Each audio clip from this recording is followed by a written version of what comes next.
Before soft supermarket loaves, survival in the highlands tasted like earth, fire, and stone. Welcome to 1930. The pantry is nearly empty. The wind is howling, but the hearth is still warm. We didn't bake for pleasure. We baked to keep the hunger pains away during the long, dark winters. No yeast, no white flour, just the ancient grains that could survive the unforgiving Scottish soil. First, the peas bread. When the wheat crop failed, dried peas were the poor man's only salvation. They were hard as gravel. We couldn't just boil them. We had to transform them into flour. The corn stone was our engine. Grinding these peas took hours of backbreaking rhythm. Slowly, a yellow dust emerged. Peasemeal. It smelled raw, green, and completely unlike wheat. You earned every calorie. By the time the flour was ready, you were already starving. We cut it with barley flour. Pure pea flour was too heavy, like trying to eat dried clay. Just water and salt. We saved the milk for the children. This bread was for survival, not flavor. The dough was stubborn, sticky and dense. It fought against your hands.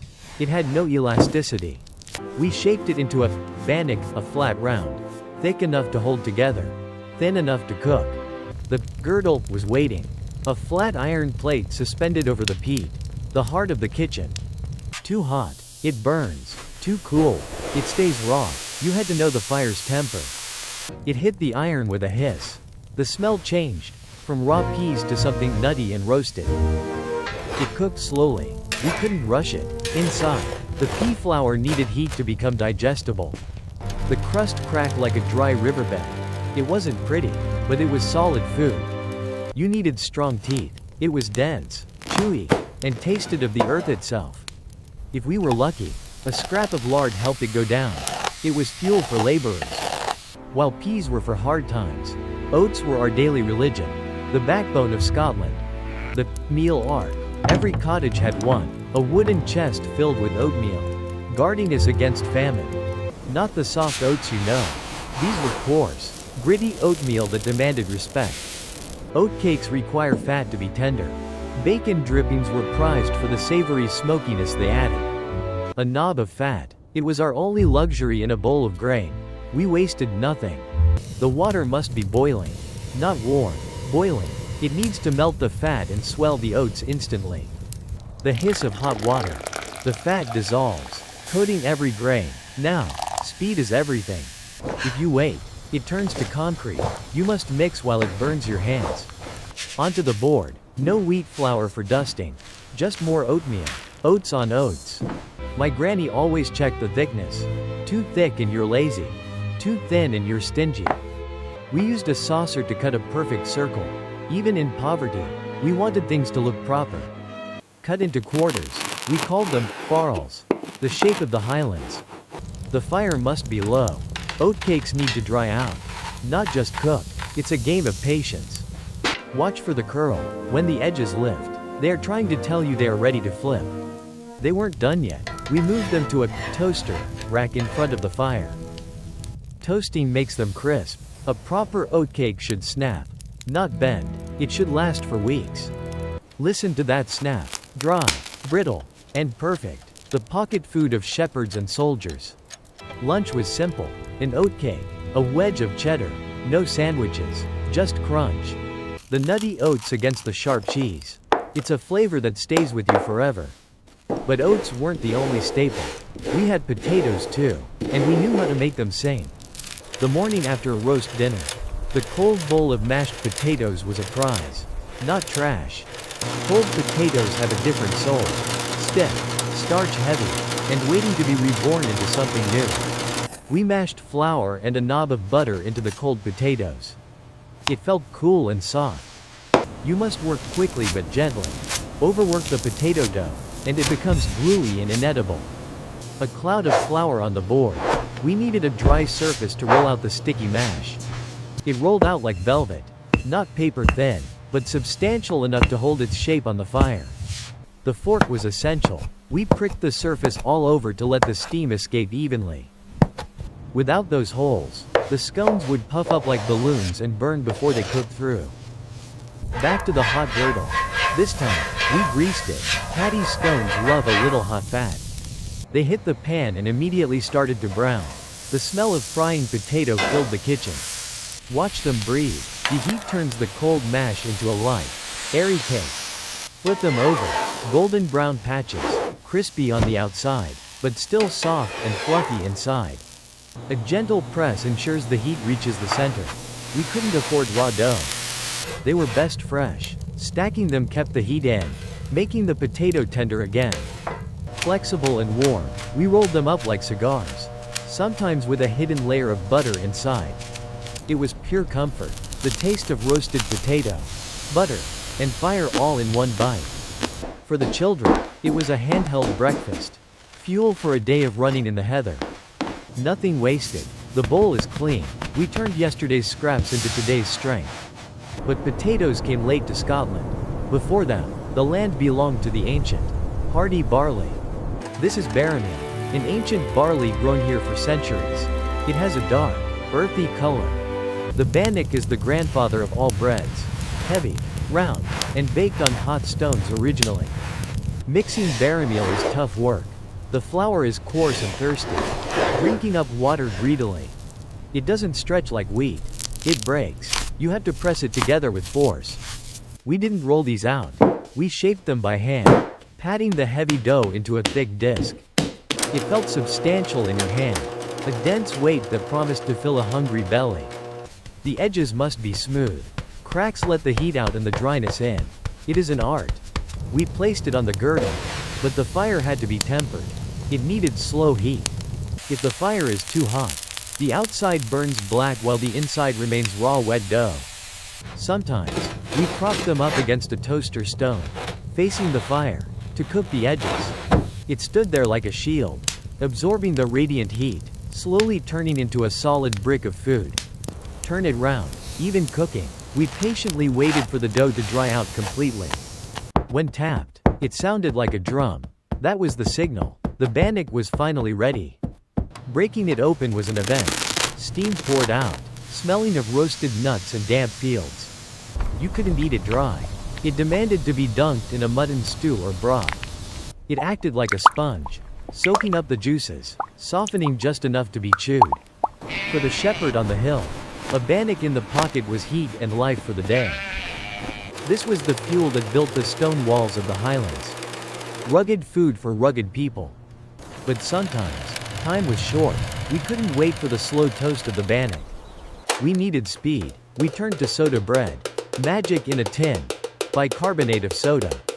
We used soft white flour when we could. It felt like silk compared to the rough barley. The magic ingredient was buttermilk. Sour, thick milk that we saved specifically for baking day. When the sour milk hit the baking soda, it sizzled. The dough came alive immediately. You have to be gentle, Granny said. Treat the dough like a sleeping baby. Don't wake it. Just a few turns of the hand. Bring it together, shape it round, and stop. Do not knead. We cut a deep cross on top, to let the fairies out, or maybe just the heat. A prick in each corner to bless the four winds. Superstition was baked into every loaf. Into the Dutch oven pot. The lid went on tight to trap the steam and create a crust. It needed a burst of heat to rise. We fed the fire and let the chemistry work. It rose hot, bursting open at the cross. A beautiful, jagged landscape of golden crust. The hollow knock. If it sings back to you, it's done. If it's dull, put it back. We wrapped it in a damp cloth. This kept the crust soft, unlike the hard bannocks. We sliced it while it was still warm. The knife slid through the soft white crumb easily. Slathered with fresh butter and raspberry jam. This was a treat, a moment of softness. It was the bread of urgency. Quick to make, quick to eat, fueling us for the day. It didn't keep well. By evening it was stale. But that never mattered, it was always gone. Winter nights grew longer, but amidst the cold, one tradition brought heat and spice to us. We saved pennies all year, not for new clothes, but for the precious ingredients of the Black Bun. Currants, raisins, almonds, exotic jewels from faraway lands that we only tasted once a year. Pepper, ginger, cinnamon, we ground them fresh. The air burned with spices, chasing away the peat smoke. It wasn't a cake with fruit. It was fruit held together by a prayer and a little flour. Sticky, heavy, black, mixing it was a battle. It was as dense as the coal in the scuttle. We made a hard pastry jacket. The fruit filling was too rich to survive the fire naked. We lined the tin carefully. No gaps. This casing had to protect the treasure inside for months. Pack it down hard. Remove the air. A solid brick of fruit that could withstand a nuclear winter. Seal the lid. It was like closing a vault. Nothing gets in. Nothing gets out until hogmanay. 4 deep holes. To let the steam escape. Otherwise the pastry would explode from the pressure inside. A final wash of egg. Even in the dark winter, we wanted our food to shine like gold. It baked for hours, slowly. The house filled with the smell of Christmas, pepper, and burnt sugar. We didn't eat it yet. We let it mature. The flavors needed time to marry in the dark. Hogmanay arrived. The unwrapping was a ceremony. It was heavy, dense, and smelled of pure anticipation. A solid block of celebration. It looked like a treasure chest made of pastry, waiting to be opened. The crust cracked. The knife pushed through the dense fruit. It required a strong hand to slice. The inside was pitch black, a sharp contrast to the pale crust. It looked mysterious and dangerous. We served it to the first footers. It was bad luck to refuse a slice on New Year. One bite warmed your blood. Spicy with pepper, sweet with raisins, a flavor explosion. Always paired with a dram of whiskey. The burn of the alcohol matched the burn of the spices. For one night, the hunger was forgotten. We felt rich. We felt ready for another year. The rest was saved. A slice of black bun could last until Easter if you hid it well. But away from the heart, on the bitter coast of Aberdeen, men needed fuel, not festive treats. Fishermen needed bread that wouldn't go stale at sea. They needed the famous Aberdeen rowie. It starts like a croissant, but ends like a brick. Lard was the secret, lots of it. The base was simple yeast and flour. But the magic happened when we introduced the heavy fat. We smeared a paste of lard and butter over the dough. It was messy, greasy, hard work. Fold, roll, repeat. We were creating layers, not for lightness, but for density and pure saltiness. It was a workout. The cold dough fought back. You had to beat the fat into submission. Look at the streaks. That is the promise of energy. Pure calories for freezing days at sea. We didn't shape them pretty like French pastries. We made them rough, flat, and deliberately ugly. They looked like lumps, but beauty doesn't keep a fisherman alive in a North Sea storm. The oven had to be fierce. The heat shocked the fat, frying the bread from the inside. They didn't just bake, they fried in their own leaking grease. A confit of dough and salt. Golden, salty, and indestructible. You could put one in your pocket and eat it a week later. It peeled apart in layers. Not airy flakes, but chewy, salty sheets of heavy dough. Salt, that was the main taste. Salt to replenish what the sweat took away from the men. 2 for the pocket, no wrapping needed. They were the original energy bar of the North. A grease stain on the table. A reminder of the hard labor that went into every bite. We didn't eat these for tea. They were fuel, for guests. We needed something lighter, quicker. The rowie was the workhorse, but the drop scone was the show pony of the Scottish kitchen. In the Highlands, you never turned a guest away, but you couldn't keep them waiting for bread to rise. A knock at the door meant drop scones. The fastest treat a Scottish housewife could conjure up. Flour, sugar, 1 precious egg, and milk. Simple ingredients always on hand for a quick welcome. Whisk it till it froths. No rolling pins, no kneading, just a bowl and a strong arm. Thick as heavy cream. If it was too thin, it would run. Too thick, it wouldn't spread. Grease the girdle lightly. A quick swipe. The kitchen smells of burnt butter instantly. Wheat drops spoonfuls onto the iron. Hence the name. They spread into perfect little moons. You have to watch the bubbles. It's a game of timing. Too early, a mess. Too late, burnt. When the bubbles pop and stay open like tiny craters, it is the exact moment to flip. The flip reveals a smooth, chestnut brown face. They took only minutes, rising quickly in the heat. 1, 2, 3, 4, a rhythm learned over decades. No timer needed. Just instinct. We stacked them high inside a linen towel. The steam kept them soft, moist, and tender. They were eaten plain, maybe with butter.